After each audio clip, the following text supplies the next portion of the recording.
Hi everyone, welcome to Hindsight. So today's video is going to be a quick tutorial on how to use PowerPoint to create a simple fancy intro for your videos, either for YouTube or other ventures that you might have. As you can see on the screen, I have downloaded all the images that I'm going to use for this video and downloaded them right onto a blank slide in PowerPoint. For the picture images, I downloaded them from Freepik.com. The good thing about Freepik.com is that you can download pictures for free. Just make sure to include the URL on your content for copyright purposes. And then for the other images, I just went to Insert in PowerPoint, clicked on Online Pictures and typed in what I wanted and downloaded them right onto the PowerPoint slide. First thing I'm going to do is click on the picture images, go to Format and crop the images. I want to adjust the size of both images to be about the same.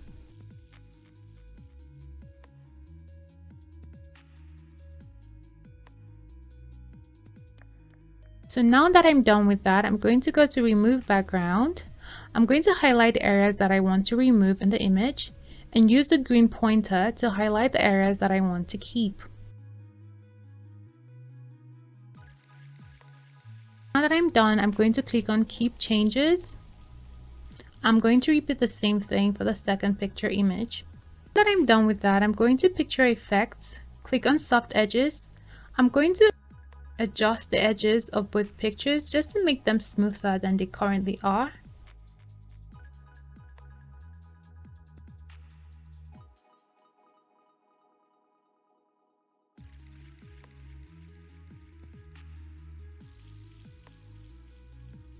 I'm just adjusting the size of both images to make sure that they're about the same. And then I'm going to go to Artistic Effects, click on Paintbrush to give both images a cartoonish effect. And I'm just going in and adjusting the transparency level and the brush size.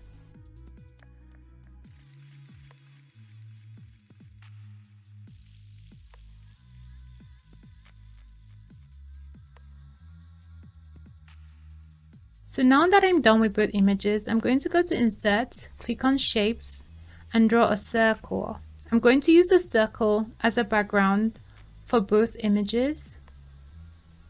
And I'm just adjusting the size of the circle to fit the image just how I want it.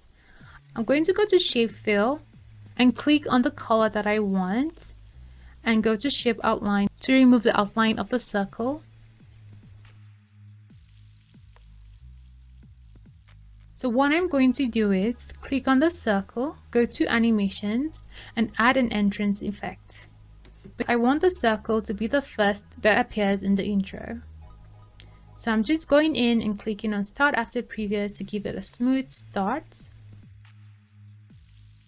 And then I'm going to click on the picture and repeat the same thing. I'm going to click on Start with Previous because I want the first picture image and the circle to appear at the same time. Let me show you what we've done so far.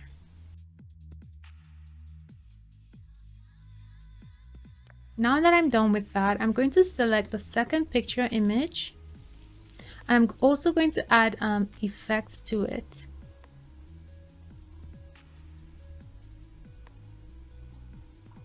I'm going to highlight it, go to Add Animation, click on an entrance effect, click on Start After Previous. I'm just going back to add an extra emphasis effect, so I'm going to click on Blink and I'm going to click on Start with Previous so it starts at the same time that the picture appears. So now that I'm done with the two picture images, I'm going to go ahead and drag down the subscribe button. I'm going to add an animation, an entrance animation, and click on Start After Previous so that it appears right after the picture images. And then I'm going in and bringing down the mouse clicker and adding animation to that too. And click on Start After Previous so that it starts right after the subscribe button. I'm also going to go back and add a motion effect. So I'm going to go to Motion Effect, click on Up, and I'm going to click on start after previous. So after the mouse pointer appears, it will click right on the subscribe button. I'm just going back in and adjusting the timing to be quicker. And then I'm going back to include more effects such as a click sound, adjusting the volume.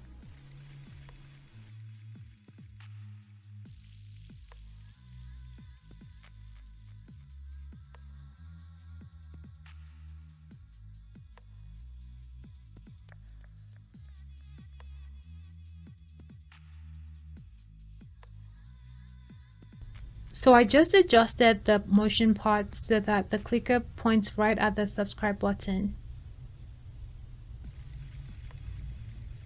I'm going to show you what we've done so far. The next thing I'm going to do is bring down the second subscribe button.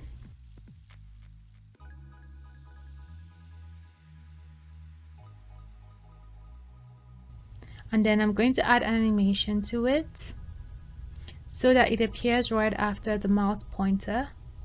I click on start after previous, and then I'm going to just go back and highlight the first subscribe button and the mouse pointer. I'm going to go to add animation, click on disappear, and click start with previous. Just moving the second subscribe button to the middle where I want it to be. And then I'm going to also add an exit effect so that it disappears right after. So I'm going to click on start after previous. So now that is done, I'm going to show you what we've done so far.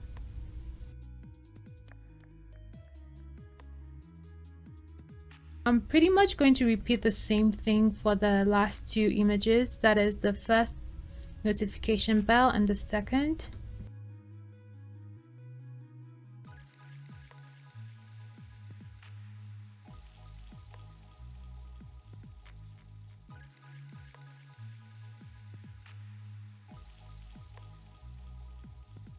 So I'm just going to copy and paste the mouse pointer rather than starting over again, because it's pretty much the same thing.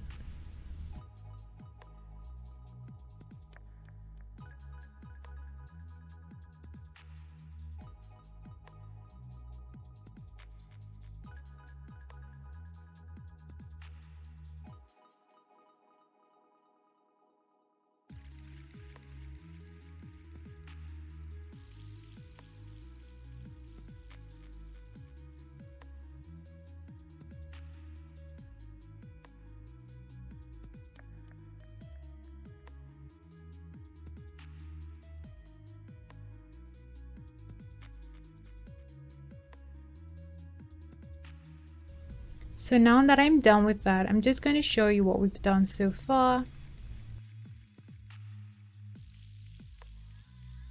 So I'm just going to go back and adjust the timing so that everything is a bit slower than it currently is.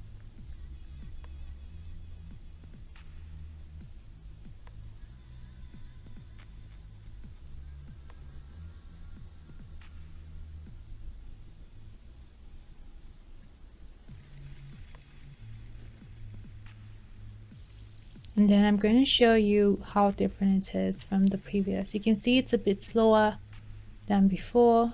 So I'm actually okay with the way it is now. Next thing I'm going to do is go to draw, and I'm going to draw a rectangle shape around the slide. Don't worry about the shape of this rectangle. I'm just going to click on ink to shape, highlight the drawing, and it's going to give me a perfect rectangle shape. I'm just going to right click on the rectangle and send it to the back, and then adjust it to fit the slide. And next thing I'm going to do is go to animation and add an emphasis effect to the rectangle. I'm going to move it anywhere in the slide, so I'm just moving it wherever. It doesn't matter, and I'm going to repeat the same thing again and put it wherever. Like, that's the good thing about PowerPoint. You can adjust your animation effects however you want. So I'm just going to highlight the two picture images in the circle and add an exit effect so that they disappear. And then I'm going to add an exit effect to the rectangle itself. And then I'm going to adjust the timing so that the rectangle is going to be the last thing that disappears from the slide. So I'm going to click on start after previous. And I'm just adjusting the timing of the effect. So let's see what we have. I think I'm currently satisfied. I'm just going to do one more thing. Go to transitions and add a transition effect. So I'm going to use ripple. I'm just going to reduce the timing by a bit. So I just want to add more emphasis effect to the picture images in the circle. So I'm going back to add animation, theta, and then I'm just going to move it to where I want to move it in the slide. I mean, you can add as much or as little as effects as you want. So I'm just going to show you what the difference looks like right now.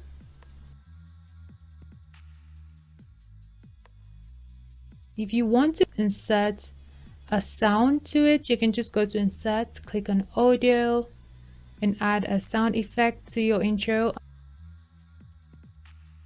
So the link to my previous video should pop up at the right hand side of the screen, where I show how to add an audio to a PowerPoint. I mean, it's super easy. It's going to go ahead, click on file, save the PowerPoint file as a MP4 file.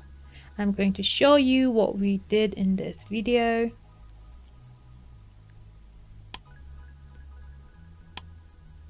So yeah, that pretty much wraps up this video. I hope you enjoyed it and found it useful. Consider liking, sharing, and commenting. Also consider subscribing and hitting the notification bell for future uploads. And I will see you in my next video. Bye.